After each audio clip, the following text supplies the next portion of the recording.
Welcome to Green Building Matters, the original and most popular podcast focused on the green building movement. Your host is Charlie Cicchetti, one of the most credentialed experts in the green building industry and one of the few to be honored as a lead fellow. Each week, Charlie welcomes a green building professional from around the globe to share their war stories, career advice, and unique insight into how sustainability is shaping the built environment. So settle in, grab a fresh cup of coffee, and get ready to find out why green building matters.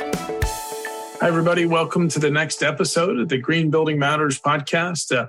Once a week, I get to interview a green building professional somewhere in the world, and I love just hearing their origin story and how they get to where they are. Sometimes it takes some different turns, and then look at what they're doing now and advancing the built environment, and especially green buildings. Today, I've got Eliot Wall with us. He's in the New York City area, and he's general manager at Streetbond. Eliot, how you doing today? Well, thank you, Charlie. Appreciate you having me on. Good. Well, I love New York City. I'm sure we'll talk about that some. We get to green up a lot of existing buildings there, but let's talk about you and a little more of your origin story. So where did you grow up and go to school? Well, speaking of cities, I grew up in Los Angeles. I then went to boarding school just outside of Boston, and then have been in New York, Montreal, and Singapore for at least a year each in the intervening period. So I've had exposure to wonderful cities the whole time, which has been a big influence, obviously, from the start. Wow, that's fascinating, man. Not just bi-coastal, but international early. So was there something that was giving you those opportunities? Was that something maybe someone opened some doors, some influence from your parents, or how'd you get those opportunities? Yeah, my parents, I've been very lucky along the way. And my father both of them have a lot of roots around the world and around the country. And so they created these opportunities, and they're actually both lawyers. So also from a sort of general systems thinking approach, that's been something from an early influence. So that's something we'll pick up on a little bit later, but led to sort of part of my decisions in college and healthcare and looking at urban design. So the combination of those things has really led to this journey of being able to look at these cities as systems, how the influences of each of the constituent parts ends up affecting the outcomes of people like you and me living in them. Love it. All right, we'll talk about some of that some of your college work, your undergrad. Where'd you end up there, and what were you studying at that time? So I went to McGill University in Montreal, and I entered school actually wanting to be a doctor. So I ended up going into pre-med studies. But after my first year, ended up feeling a greater resonance with urban design. And so switched my major, which again was influenced by my mother, who was a lawyer by training, but ended up doing a lot of construction projects growing up, remodeling our house. And so I had even originally wanted to be an architect growing up. And so a lot of this ended up being a combination of the two. As I gained exposure. Actually, I had an opportunity to work on a social mission in Jakarta, delivering care after the Jakarta earthquake in 2006, and really saw how supply chains, the systems of actually delivering care, influenced those outcomes at a day-to-day local level, and pulled that back through as I got through my first year of college and said, okay, I don't love organic chemistry, but I like solving problems for people. So how can I do this at a different scale? Ended up seeing urban design as a way to tackle some of those problems. I'm sure many of your audience members feel some resonance with that. And actually, after college, decided to graduate early because then I felt like I was getting too far away from the problem. I wanted to go back to medical school, applied, got in, started actually a company because of a problem that I saw in the hospitals while I was working there, and then sort of has come all the way back around to saying, let's go back to making a difference at an urban level where it's affecting everyone. Man, thank you for connecting those dots. Was anyone having an early influence there? And I'm curious if you even look at the healthy building movement coming out of this pandemic, but just sustainability. I mean, was that showing up or not until a little later, maybe in your career? I credit a lot to my parents having created a foundation of looking at, and while there was a parallel within legal systems of sort of how precedence works in common law. So you're seeing decisions build upon one another. My mother made that connection very early for me when we were growing up in Los Angeles, being a unique city in a lot of ways. I remember a project even in 6th grade where we were talking about the development of Los Angeles as a city, and one of the few cities in the United States, and in fact the world, that really didn't develop near a large water source. It was inland for a lot of it. And so it didn't have a natural port. And so how those decisions influenced the way the city then grew. So I think that was a thread early on, an influence of being able to look at those decisions that were being made and some of the unintended consequences of that. And so as we talk about the healthy building movement coming out now, we of course saw how outdoor spaces became more and more important, which has a lot of relevance to what GAF and Streetbond are doing today in terms of trying to create more livable spaces for people. Wow, this is great. So amazing parents that clearly mentors. Anyone else you might call, Eliot, a mentor, someone you looked up to along the way? I've been very fortunate to have, particularly in my professional business career, several mentors, including actually my current boss, Ashish Kulkarni, who again looks at all of these problems as how do we solve them? Looking at the status quo, and it's one of actually my favorite things about my job now is really pushing to creatively solve problems. And one of them, for instance, my favorite example right now is when you walk outside your door, Charlie, what's one thing you're guaranteed to interact with? Well, here outside of Atlanta, Georgia, I mean, definitely some nature here, but I don't know, help me out. Pavement. No matter what. Okay. Some hardscapes. All right. Gotcha. So in that process, when we think about what's required to maintain pavement, it's one of these problems that's so ubiquitous and frankly overlooked from a highly data-driven perspective in terms of when a road is going to be maintained or when your sidewalk is going to be maintained. It's only when it gets so bad that there's a desire to change that. And I think Ashish and other mentors earlier in my career who helped me push on problems like that and seeing those problems as the best types of problems to solve. I can tell you're a problem solver and in your title of Director of Innovation. We're going to get to that in just a minute. And I do love it when the guests ask me questions. So that's good. So connect those dots one more time, though, just with your healthcare journey. I know you worked in some different places there. And then how did you know it's time to get more into the built environment? So what happened there in your career? Hindsight's always 20/20 here, but I think over the last a decade or so, I've evolved to understanding what my true north has been in my professional career. And it's looking at quality adjusted life years. So not just life expectancy, but what are the quality years each of us are going to live?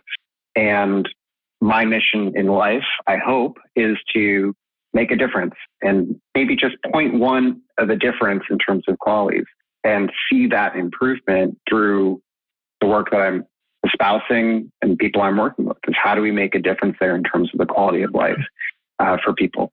So healthcare, really tangible way to make a difference in people's lives. Urban design, urban planning is a way to do that at a larger scale, more systemically. So I think there's a clear draw in about how we look, again, healthy building, for example, how we can improve people's lives. I agree. One more look back, then we'll go present day. What's on the highlight reel? What are some of your proudest accomplishments so far? So I founded a company called Beacon Site back in 2013. And it started with a similar type of question from a problem that I had experienced both as a patient and as well as being in the hospital. Charlie, we're going to do another one where I question the audience. Have you ever waited in a doctor's office? Sure. You ever know how long you were going to wait? No. They don't either. So when we look at that, there's a connection also to value-based care. How do we value physicians, nurses, healthcare professionals' time? And how do we tie that to the patient experience? So this was an opportunity that I am very proud of. Although the company did eventually not succeed in the way that we all hoped, it was a wonderful learning lesson. I think the other one that I'm extremely proud of, particularly right now as it's ongoing, is the GAF cool community work that we're doing in Pacoima in Los Angeles. Thank you. I think it's sometimes important to look back on that highlight reel. Okay, so let's go present day. And what's keeping you busy today? So Ashish, I mentioned earlier, approached me about a year and a half ago and said, I'm working for a building materials company. They've got a really interesting mission. There's a very interesting culture and passion, driven, in fact, not only by Jim Schemper, GAF CEO, but David Winter and David Millstone, who are investing $1 billion into innovation.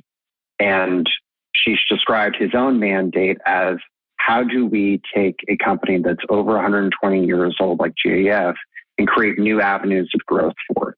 How do we push the envelope and innovate? I was intrigued. I hadn't thought about going back into the building materials space really since college. As we talked about, I've been in healthcare. But when he started talking to me about that opportunity in terms of trying to make a difference, trying to do something really tangibly different that affected people's day-to-day lives. Again, GAF protects what matters most. It's a roof over everyone's head. That's essential. When you look at a satellite photo looking down, the two man-made structures you see are roofs and roads. And here is an opportunity to tackle roads. So it harkened upon, again, my past and the passion there. And this was a product line within GAF that they were trying to make into an entire company. That was Ashish's idea. And so in taking that on, that has been a large process and undertaking of trying to launch this company, as well as then the numerous projects that we have ongoing and continue to espouse. So, for instance, the Cool Community Project in Prima I mentioned before, as well as other projects like the SAA School that we did in Atlanta just 2 weeks ago, and looking forward, what we hope to accomplish in 2023. Good stuff. I'm a big fan of intrapreneurship. When I read your bio, Eliot, I see that, right? You've been an entrepreneur. You've had these different problems you've solved along the way and some of your other career milestones. And now within GAF, it sounds like as director of innovation, but also general manager of Streetbond, and you can unpack that more. It's giving you that opportunity to be an intrapreneur, right? Run these revenue streams, grow a business, but maybe within a bigger company. So does that resonate a little? Have you ever heard that phrase, intrapreneurship? Is that something you could speak to? It sounds like that's what you've been provided here. Absolutely. This is a wonderful opportunity to live intrapreneurship.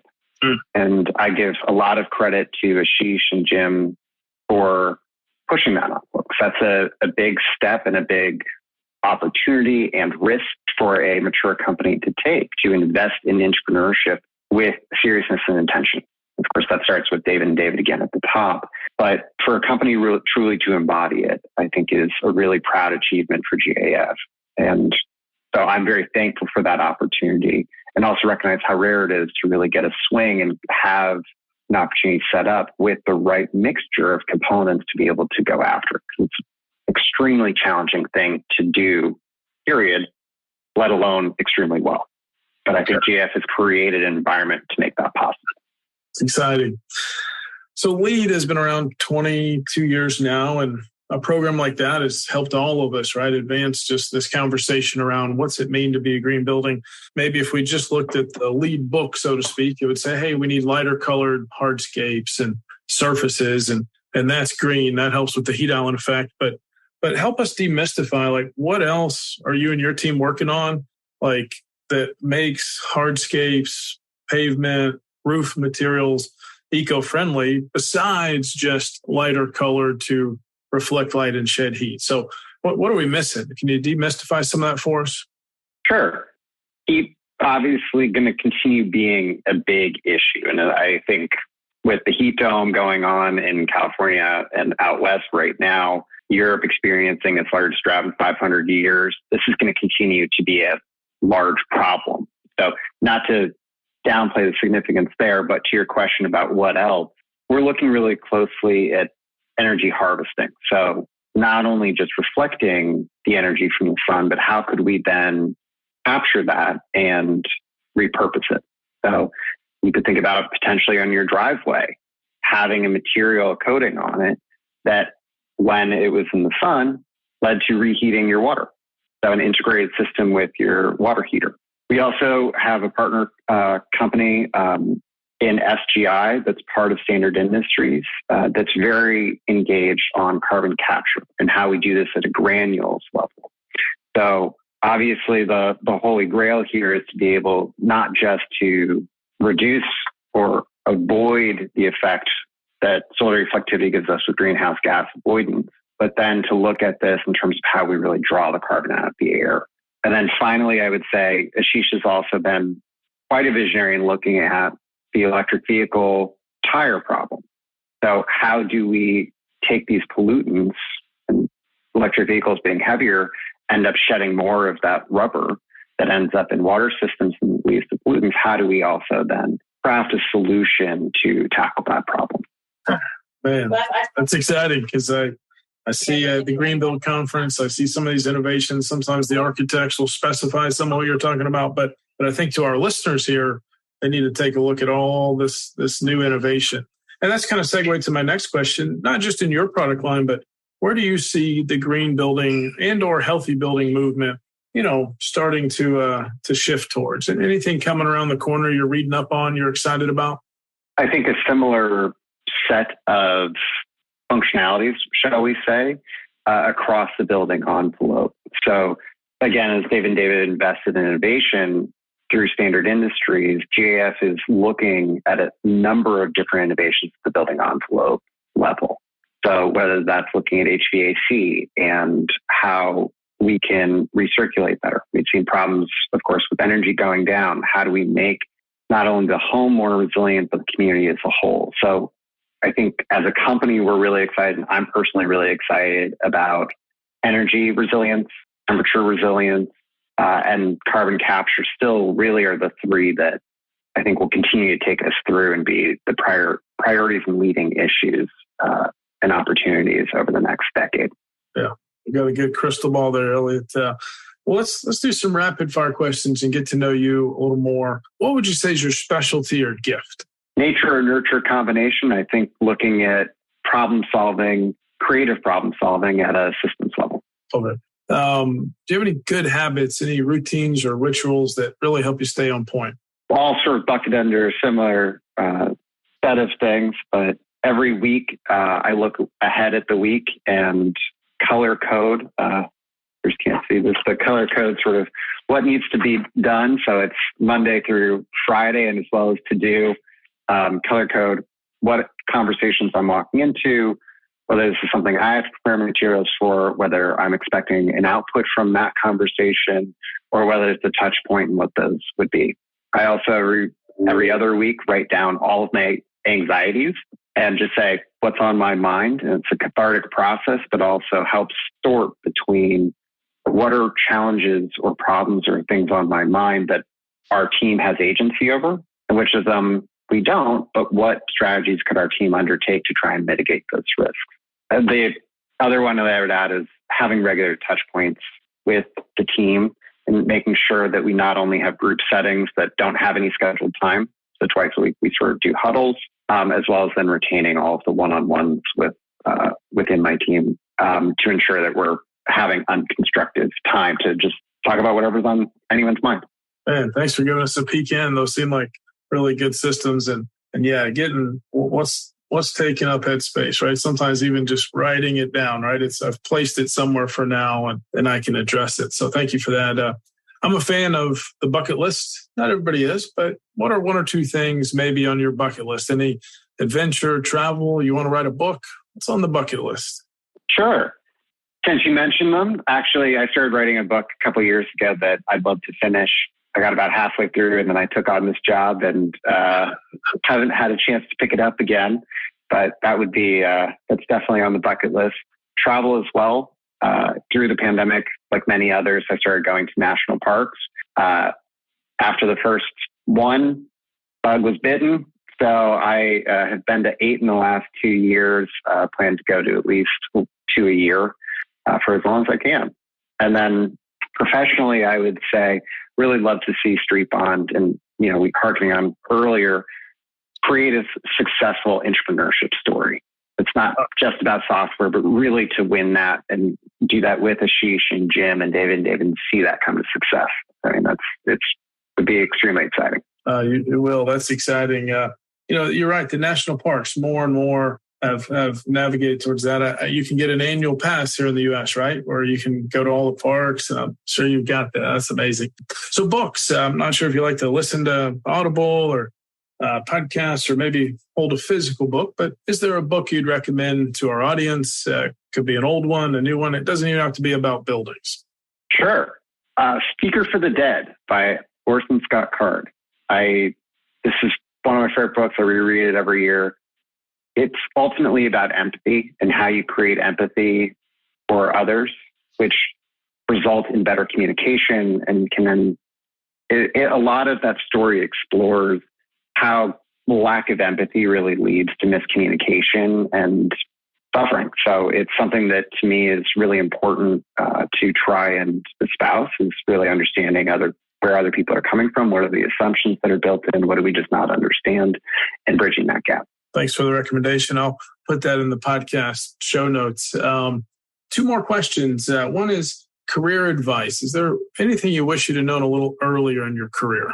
Tish and I were just having this conversation. I think the two things that I would take forward, one is a favorite quote of mine, which is, change is inevitable, growth is optional.